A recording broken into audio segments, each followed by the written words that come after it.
पानी चला जाए तब इंटरवेंशन की बात की जाती है। अगर आपके दरवाजे बच्चे के लिए खुले हुए हैं और बच्चे को कोई परेशानी या उसको कोई शौक पड़ गया या उसने रिक्रिएशनली ड्रग शुरू की और आपने देखा कि वो लड़खड़ाता के एक दिन आ गया और आपने देखा प्रेटेंड किया कुछ नहीं हुआ, उसके दोस्त भी उल्टे सीधे आपको नजर आने शुरू, आपने कुछ नहीं किया, तो आपकी intervention should take place where you are seeing कि सम इंडल्जेंस इन अल्कोहल और ड्रग्स इज टेकिंग प्लेस। कुछ इस्तेमाल है, उस वक्त आंखें बंद ना करें, ऑस्ट्रिच ना बन जाए, ठीक है, सर रेत में ना डाल दे। उस वक्त आपको एक दोस्ताना माहौल में जाके बच्चे से बात करनी है। अगर वो बात उससे आगे निकल जाए तो फिर सारी फैमिली को एक साथ मिलना है, ठीक है। अच्छा, अब इंटरवेंशन में अगर सीरियस इंटरवेंशन करनी है कि बच्चे को ट्रीटमेंट में ले जाना है या बड़े को ट्रीटमेंट, बच्चा का क्यों, बड़े को भी, आप किसी को खामन को ट्रीटमेंट में ले जाना है, किसी फैमिली के फर्द को ट्रीटमेंट में ले जाना है, बच्चे को ट्रीटमेंट में ले जाना है, सबसे जरूरी चीज है every single person is on the same page, सब उसी पेज पे हैं। अच्छा। सब एक हम आवाज हैं, ठीक है, एक ही बात सब कहते हैं कि यू हैव टू गो, ठीक है। अच्छा। किसी की उसकी सुननी नहीं, अगर वो किसी के पास जा रहा है, अगर कोई शख्स उसमें एनेबलर है फैमिली मेंबर जो उसके बच्चे के प्रोटेक्शन में रहता है खामोशी से, या उसको कहीं पैसे छोड़ दिए, अपने वॉलेट से पैसे गायब हो रहे हैं, कुछ नहीं किया, कोई जेवर गायब हो गया, कुछ नहीं किया, सही है, वो शख्स के पास बच्चा जाएगा, वो शगाफ है उस किले में, उसके पास बच्चा जाएगा, उस शगाफ को बंद करना है। अच्छा। और अगर कोई शख्स कमजोर है वो खुद ही अपनी मर्जी से पीछे हट जाए और उसके बाद वो दीवार बंद हो और उस बच्चे को बताया जाए कि there is no choice, you need to go for treatment. ठीक है, तो ये प्लान ए, ये प्लान ए है, ठीक है। If this doesn't work then you need to have the professional psychotherapist come in and give the family plan B.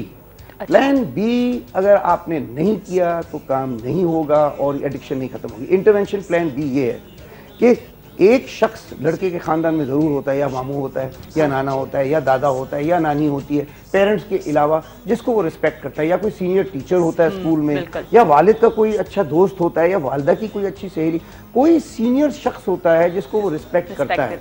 वो शख्स और इमीडिएट फैमिली मेंबर्स सारे, बड़े भाई, बड़ी बहनें, एवरीबडी इज अ वॉल, एक दीवार है।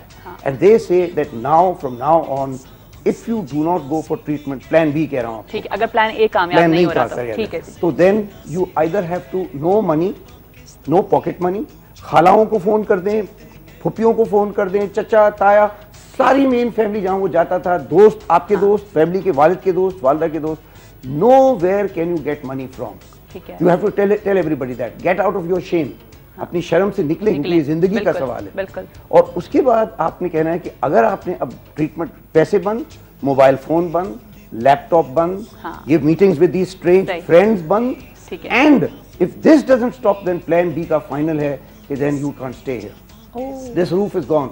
अच्छा, या तो आप उसकी जिंदगी बचाएं, और ये पेरेंट्स के लिए बहुत मुश्किल होता है। तो ऐसा होता है कि बच्चे को बाहर कर दिया जाता है? देखिए जी, बात सारी ये थी कि बच्चों को बाहर करने का मतलब है कि आप उसको डालें ट्रीटमेंट में। अच्छा, सड़क के ऊपर आप डालें तो हो सकता है उसका एक्सट्रीम रिएक्शन हो जाए और ये तो पत्थर रखना पड़ता है, लेकिन इसके लिए फिर हम फैमिली के अंदर फैमिली थेरेपी पहले करते हैं कि आपको, आपका बच्चे का स्टांस क्या है, आपकी पोजीशन क्या है, you have to have a united front, this stops और you are out of here. ठीक है। अच्छा, अब हमारे मुल्क में जो है, पाकिस्तान में स्पेशली रिहैब सेंटर्स बहुत ज़्यादा आ गए हैं, लेकिन अब यहाँ पे रिहैब में कहाँ पे सही काम हो रहा है और सही से ट्रीटमेंट्स हो रही हैं या नहीं हो रही हैं? आपका भी एक रिहैब सेंटर है, तो आप किस तरह से हम रिहैब्स को देखते हैं, किस तरह से रिहैब जो है इन बच्चों को ट्रीट करता है, उनकी क्या ट्रीटमेंट्स होती है? जी, अब ये कि मैं अपने रिहैब को जिताऊँ और औरों को नीचे करूँ, ये तो मैं नहीं करने लगा। बुनियादी चीज़ ये कि रिहैब में आप ये देखें कि सबसे बड़ी चीज़ जो हॉस्पिटल, बड़े हॉस्पिटल में भी यहाँ नहीं है, उसे कहते हैं ड्यूल डायग्नोसिस। ठीक है। ड्यूल डायग्नोसिस क्या है कि ये शख्स जो एडिक्ट हमारे पास आया है, चाहे वो अल्कोहल का है या वो ड्रग्स का है, इसका प्राइमरी बुनियादी डिसऑर्डर क्या है? ठीक है। साइकोटिक डिसऑर्डर है जिसकी साइकोसिस की अलामत है, हेलुसिनेशंस हैं, रियलिटी उसकी इम्पेयर्ड है, या मैलअडैप्टिव डिसऑर्डर है यानी प्योर एडिक्शन है। साइकोसिस के साथ हो सकता है कि केमिकल इम्बैलेंस हो। यहाँ मसला ये कि बड़े डॉक्टर्स, बड़े हॉस्पिटल्स और रिहैब में कहीं ड्यूल डायग्नोसिस है ही नहीं। अच्छा। कि उसकी बुनियादी डिसऑर्डर है क्या। ठीक है। बुनियादी डिसऑर्डर को देख के आपने दवाई देनी है, यहाँ जाते ही एंटीसाइकोटिक दे देते हैं। हमारे पास भी साइकियाट्रिस्ट हैं, हमारे पास डॉक्टर्स हैं, जनरल फिजिशियंस हैं, इंटरनल मेडिसिनिस्ट हैं, प्रॉपरली देखा जाता है, लेकिन पैसा बनाने के चक्कर में ना पड़े। सही। यहाँ ये जबरदस्ती अंदर डाल दिया, रख लिया, घर से टीका लगा के लेके आ गए। हाँ। अगर उसको साइकोसिस है या अगर वो होमिसाइडल है, वो कत्ल किसी को करने की कोशिश कर रहा है या कुछ तोड़ रहा है, तब तो आप इंटरवेंशन ऐसी करें। वरना आपकी इंटरवेंशन है कि मर्जी के साथ लाया जाए। ठीक है। जिस तरह मैंने कहा प्लान ए और प्लान बी से। ठीक है। अब जब वो आ जाता है तो आपने डायग्नोसिस करना है कि इसको है क्या।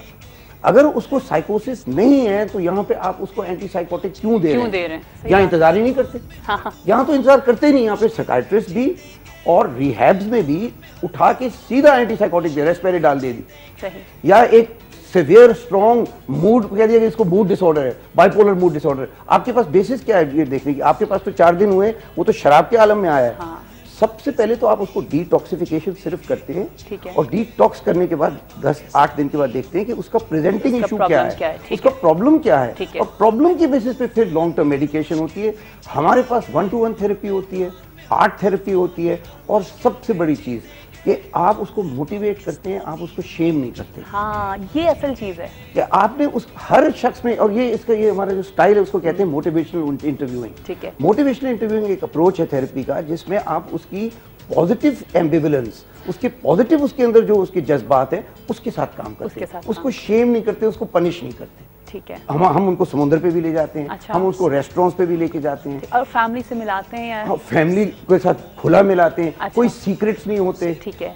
और ये नहीं कि उनको तोड़ के उनसे अलग बात की, फैमिली से अलग बात की। फैमिली में बात तो करते हैं। हाँ। लेकिन फैमिली के साथ आहिस्ता आहिस्ता उसको अपनाना। हाँ। और फैमिली की जो डिसफंक्शन है उसको ड्यूरिंग द थेरेपी बच्चे को मैं फैमिली के साथ मिला के डिसफंक्शन। अच्छा, लेकिन मैं यहाँ पे पूछूंगी कि जितने भी जो रिहैब सेंटर्स हैं, ठीक है, हम एक लीड क्लास में तो वो लोग आ जाते हैं, अफोर्ड कर लेते हैं, आ जाते होंगे। लेकिन जो हमारी, जैसे हम स्ट्रीट क्राइम ड्रग्स की बात कर रहे थे, तो एक बहुत ऐसा तबका भी है जो इन सब चीज़ों को नहीं अफोर्ड कर सकता। तो क्या रिहैब सेंटर्स जो है इनके लिए मदद कर रहे हैं, इनके लिए काम कर रहे हैं? अब मैं बड़ी शर्मिंदगी से कहूँगा कि अभी तक, मैंने तो अभी शुरू हुआ है, मुझे 4-5 साल हुए हैं, कि अभी इस वक्त हमारे पास वो रिसोर्स नहीं है, लेकिन इसका होना लाजमी है। इसका सबसे ज्यादा होना लाजमी है, क्योंकि 100% एग्री करूंगा। जो रिहैब्स गरीबों के लिए हैं, हाँ। वो ऑलमोस्ट 19वीं सेंचुरी के लूनेटिक असाइलम्स और पागलखानों की तरह है। बाल शेव कर दिए, चेन्स में डाल दिया, सेक्सुअल अब्यूज हाई है, बहुत ज्यादा हाई है वहाँ पे।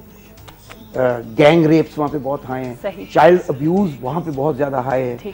ट्रेन्ड काउंसलर्स वहाँ पे कोई नहीं है, बांधा हुआ है लोगों को। तो और ये सीन तो सिर्फ लोअर तबके में नहीं है, तो और रिहैब्स के अंदर भी, यहाँ पे आपके जो ये छोटे-छोटे साइकाइट्रिक रिहैब्स खुले हुए हैं, साइकाइट्रिक प्रॉब्लम्स के, वहाँ तो बांध देते हैं।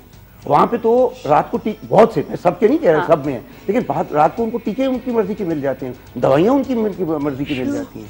तो यहाँ के ऊपर क्योंकि इट इज अनब्राइडल्ड फ्रीडम। हालांकि सबसे ज्यादा करना इन्हीं लोगों के लिए चाहिए जो लोग नहीं अफोर्ड कर सकते हैं, जहाँ पे स्ट्रीट ड्रग्स ज्यादा हैं। अच्छा सर, हमारे पास टाइम बिल्कुल कम है, अब हम आ जाते हैं अपनी एक्सरसाइज के ऊपर कि क्या एक्सरसाइज होनी चाहिए, क्या स्ट्रक्चरल एक्सरसाइजेज होनी चाहिए, क्या टाइमिंग्स होने चाहिए चाइल्ड एडिक्शन से बचने के लिए? अच्छा जी, सबसे पहली चीज़ ये कि जो एडिक्ट है उसका पूरी ज़िंदगी का वजूद उसके नाइट स्ट्रक्चर पे, नाइट के अंदर वो यूज़ करेगा, उसके रिचुअल्स होंगे, उसके फ्रेंड्स होंगे, उसकी फ़ोनें होंगी, उसका शराब होगा, उसकी ड्रग्स होंगी, सारा दिन सोएगा। अच्छा। इसको हम पलट देते हैं। ठीक है। हम नाइट स्ट्रक्चर देते हैं रिहैब में, और दिन को हम उसको काम करने को देते हैं। सुबह आर्ट थेरेपी होती है। अच्छा। एक्सरसाइज होती है, जिम्नेजियम है, पार्क वॉक्स हैं। हाँ।